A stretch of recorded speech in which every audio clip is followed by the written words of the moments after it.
हिंदुस्थानाचे आराध्य दैवत छत्रपती शिवाजी महाराज, अखंड हिंदुस्थानचे कवच कुंडल, हिंदू हृदय सम्राट श्रीमान बाळासाहेबजी ठाकरे आणि या पलूस नगरीचे भाग्यविधाते बापूसाहेबजी यसोगडे साहेब यांना वंदन। निश्चितपणाने ब्रह्मेसाहेब तुमची मला चांगली स्टाईल आवडलेली आहे की घड्याळाचा प्रचार कसा करायचा ती ब्रह्मेसाहेबांच्याकडून आपण शिकलं पाहिजे। प्रत्येकाला ते सांगतात 5 मिनिटे वेळ, किमान वेळेच्या निमित्तानं का होईना या घड्याळाकडे आपल्या हातातल्या लक्ष जातंय। म्हणजे सांगण्याचा त्यांचा मतीत अर्थ असा आहे की सातत्यानं तुम्ही घड्याळाकडे लक्ष ठेवा, पण ब्रह्मेसाहेब वेळेचा कोणताही इथं भ्रष्टाचार करणार नाही। निश्चितपणाने आपल्याला सुजाण मतदारांपर्यंत पोहोचवायचं आहे। आत्ता जर आपण परिस्थिती पाहिली, आत्तापर्यंतच्या वक्त्यांची जर आपण सगळी भाषणं पाहिली तर यातून वक्त्यांच्या मनातून एक सुरू होतोय तो एक प्रकारचा उद्रेक, एक प्रकारची बंडखोरीची भावना या शहरातून पुढे येताना मला दिसत आहे। आपण जर आता पाहिलं तर नगरपालिकेची कार्य काय असतात हे प्रत्येक मतदारांना समजून घेतलं पाहिजे। नगर परिषदेची कार्य आहेत शहरात सुसज्जता ठेवणे, शहरात स्वच्छता ठेवणे, शहरात आरोग्याची व्यवस्था करणे, शहरात स्वच्छ आणि मुबलक पिण्याच्या पाण्याची व्यवस्था करणे, शहरात उत्तम शाळेची व्यवस्था करणे।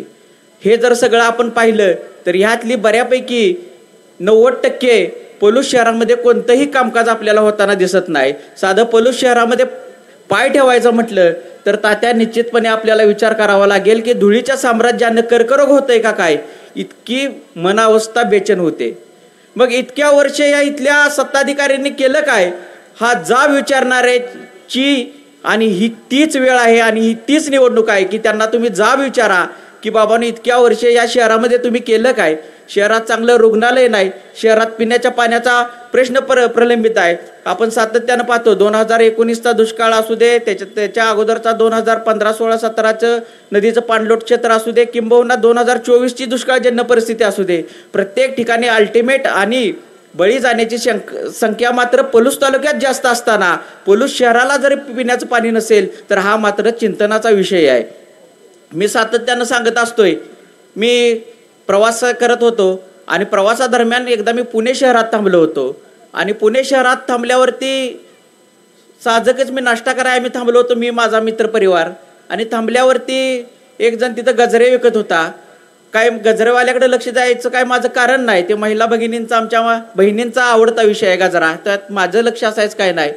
पण गजरावाल्याच्या गजरा विकण्याचं जे विलक्षण कौशल्य होतं त्याच्याकडे निश्चितपणानं माझं लक्ष गेलं।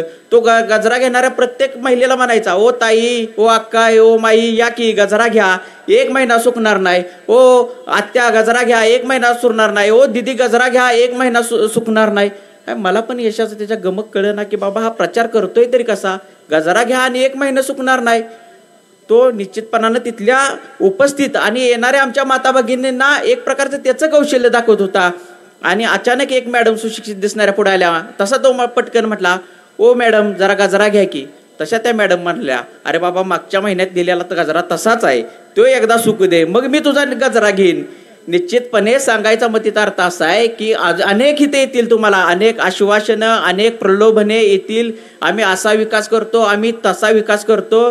निश्चितपणाने त्याच्यावरती विश्वास ठेवू नका, फक्त एवढंच म्हणा, तुमचा मागच्या वर्षीचा जाहीरनामा आमच्या हातात आहे आणि ह्यातलं कोणतं विधायक काम तुम्ही केलं हे आम्हाला सांगा आणि मग आमचं मत मागा। आमचं मत यावेळी महाविकास आघाडीच्या, राष्ट्रवादी आणि शिवसेनेच्या धनुष्यबाणाला हे मत आमचं आम्ही देणार आहे हे सांगा आणि त्यांना ठणकावून सांगा, आम्ही राष्ट्रवादीचे आणि शिवसेनेचे मतदार, अरे दारात याल तर खबरदार, ही सांगण्याची, ऊर्जेने सांगण्याची भूमिका आपल्या तुमच्या सगळ्या पलूसवासियांच्या मनात असली पाहिजे। आमचं काय हो, आम्ही भाषण करून जाईल, नवलकरांच्या भाषेमध्ये जर सांगायचं तर मी भाषण करून जाईन कडेगावला, तात्या जातील आमचे विट्याला, अनेक मंडळी जातील, आमचे मोकळे साहेब जातील वांगीला, इथं असणारा प्रत्येक साहेब माणूस बाहेर जाईल।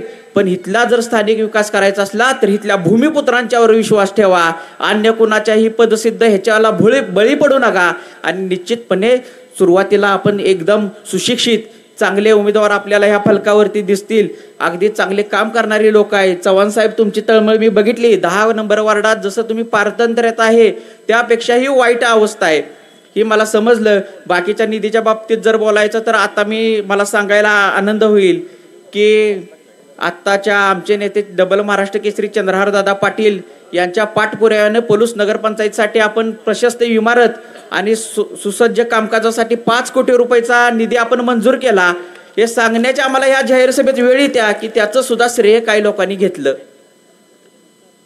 काही लोक श्रेयवादाच्या लढाईत इतकेही गेलेत की डोळ्यावरती पट्टी बांधून श्रेय घेण्याचा कार्यक्रम सुरू आहे. या पलूस शहरात आमचा प्रशांतदादा लेंगरे तालुका प्रमुख चांगल्या पद्धतीनं काम करतो. 50-60 लाख रुपयाचा निधी नगरपालिकेच्या निवडणुकीच्या पार्श्वभूमीवर आणि वार्डाच्या विकासासाठी घेतला. पण आमचा तालुका प्रमुख आहे हनुमानासारखा.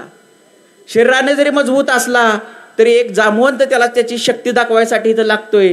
त्यामुळं मला इथं जास्त बोलावं लागणार आहे. आता आमचा तालुका प्रमुख भोळा आहे. आमच्या शिवसेना पक्षाचं एक ब्रीदवाक्य आहे, 80% समाजकारण आणि 20% राजकारण. पक्षानं ती घातलेली आहे बाबा. 80% समाजकारण का करा की समाजकार्य केलं तर तुमचं राजकारण निश्चितपणानं पुढं होईल. पण आमचा तालुका प्रमुख थोडासा भाबडा आहे. त्यानं एकच त्यातलं वाक्य घेतलं की 80% समाजकारणच्या ऐवजी 100% समाजकारण आणि 20% मैत्रीकारण. म्हणजे मैत्री जपत जपत जपत कुठंतरी राजकारणाला बगल देत होता आमचा तालुका अध्यक्ष. आणि आमच्या ह्या प्रशांतदादाला बगल देण्याच्या दृष्टीनं राजकारणात काही मातब्बर मंडळींनी फसवण्याचा प्रयत्न केला, तर तो देखील डाव आपण येत्या निवडणुकीत 5 नंबर प्रभागातील आमच्या भगिनी, आमच्या वहिनी स्नेहलताई प्रशांतदादा लेंगरे यांच्यासमोरील चिन्ह आहे धनुष्यबाण. त्या चिन्हावरती बटन दाबून आपण त्यांना देखील विजयी बहुमताने करायचा आहे. कशासाठी विजयी करायचा आहे? ह्या पलूसच्या शाश्वत विकासासाठी, ह्या पलूसच्या सर्वांगीण विकासासाठी, या तुमच्या आमच्या नागरिक समस्येवरती काम करण्यासाठी. केवळ जाहीरनामे छापले म्हणून काम होत नाही, त्याच्यासाठी राबणारा माणूस लागतोय. आणि राबणारा माणूस जर तुम्हाला माहीत असेल तर अगदी येसुगडे कुटुंबाची जरी परंपरा आपण बघितली तर मी काही जास्त इथं बोलणं उचित दिसणार नाही. सातत्यानं काम आहे. तलाव पेविंग असेल म्हणा, रस्त्याची कामं असतील, शहरातील सिमेंट कॉन्क्रीटच्या रस्त्यासाठी गडकरी साहेबांपर्यंत पाठपुरा असेल, MORT डिपार्टमेंटला सुद्धा निलेशभाई या परवा मी तुमचं पत्र बघितलं. म्हणजे अशा प्रकारचा आपल्या नागरी सुविधेवरती काम करणारा उमेदवार आपल्याला या शहरात निवडायचा आहे. हे काय आमदारकीचं खासदारकीचं इलेक्शन नाही आहे की बाबांनो विधानसभेचा प्रश्न या शहरात आता तुम्हाला बघायचं काम नाही. आता फक्त तुम्ही तुमच्या वार्डाचा प्रभागाचा विचार करा. आणि निश्चितपणानं मला इथं सांगताना ही करेल की तुम्ही निलेशभाई यांच्या पोटी इथं आलेला आहे. निष्ठा ही फुकट येत नसते.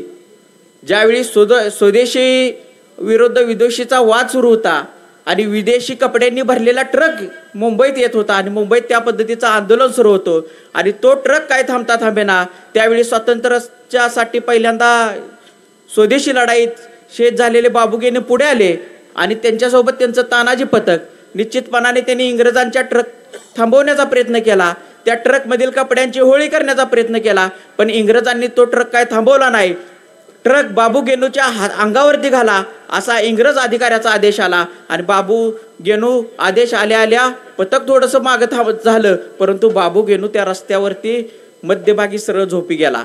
मध्यभागी झोपी गेला आणि भारत माता की जय या आशयाची बाबू गेनूने मोठी आरोळी दिली. तसा इंग्रज अधिकारी चौताळला आणि बाबू गेनूच्या अंगावरती ट्रक घालण्याचा आदेश घेतला. मात्र ट्रकचा ड्रायव्हर असलेला बलबीर सिंग म्हटला, मी काय बाबू गेनूच्या अंगावरती ट्रक घालणार नाही. चौताळून इंग्रज अधिकारी त्या ट्रकला बाहेर ओढतो आणि ट्रकमध्ये स्वतः ब्रिटिश अधिकारी बसतात आणि बाबू गेनूला चिरडून टाकतात. ह्या देशासाठी शहीद होण्याची परंपरा, ही भावना ही कशामधून निर्माण होते की स्वातंत्र्याचा अभिमान आणि स्वदेशीचा स्वाभिमान. त्या पद्धतीनं मला सांगायला लागतंय की ही शहर आपलं आहे. ही जर भावना तुमच्या मनात जागो झाली तर या शहराविषयी तुमच्या मनात प्रेम निर्माण होईल. आणि जिथं प्रेम असतंय तिथं विश्वास असतोय, जिथं विश्वास आहे तिथं आदर आहे, जिथं आदर आहे तिथं निश्चितपणे श्रद्धा आहे आणि जिथं श्रद्धा आहे तिथं निष्ठा आहे. आपण ज्या पद्धतीनं एवढ्या थंडीत सुद्धा निलेशभाई यांचं वातावरण गरम करण्यासाठी या ठिकाणी उपस्थित राहिला, त्याच पद्धतीनं येत्या 2 तारखेला बॅलेट पेपरवरती बऱ्यापैकी चिन्ह आहे सगळीकडं घड्याळ, आणि घड्याळ चिन्हाबरोबर 5 नंबर प्रभागामध्ये स्नेहलताई प्रशांतदादा लेंगरे यांचं चिन्ह आहे धनुष्यबाण. या धनुष्यबाणाच्या साक्षीनं या पलूस शहराची आपल्याला वेळ बदलायची आहे. आणि या सर्व गोष्टींना स्मरून येत्या 2 तारखेला आपण घड्याळ आणि धनुष्यबाण या चिन्हावरती मतदान करून या आमच्या महायुतीला निश्चितपणाने विजयी करण्याची भूमिका घ्यायची आहे. आणि तात्या तुम्ही काही गोष्टी तुम्हाला माहीत पाहिजे शहराच्या, आपली माहिती आहे. प्रत्येक ठिकाणी तिथं समीकरण होते असं नाही. कोणत्या लोकांनी कशासाठी आम्हाला नाकारलं हा देखील सुजाण मतदारांनी निश्चितपणाने विचार करावा.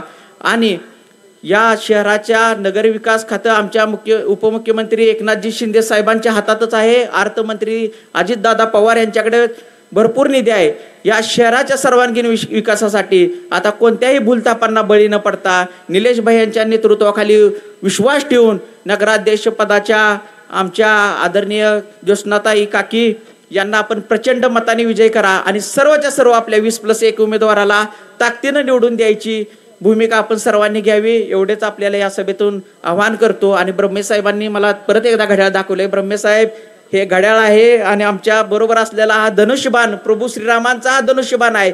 बॅलेट पेपरवरती एक जरी चिन्ह एका वार्डात असलं तर निश्चित प्रमाणे ज्याप्रमाणे प्रभू श्रीरामांनी वाईट विचारांचा रावण दहन केला त्याच पद्धतीनं या पलूस शहरावरती आलेल्या वाईट विचारांच्या, वाईट समस्यांचा आणि झालेल्या दुर्दशेचा रावण जर तुम्हाला ठार करायचा असेल तर धनुष्यबाणाची देखील आपण साथ द्यायची आहे या ठिकाणी. धन्यवाद.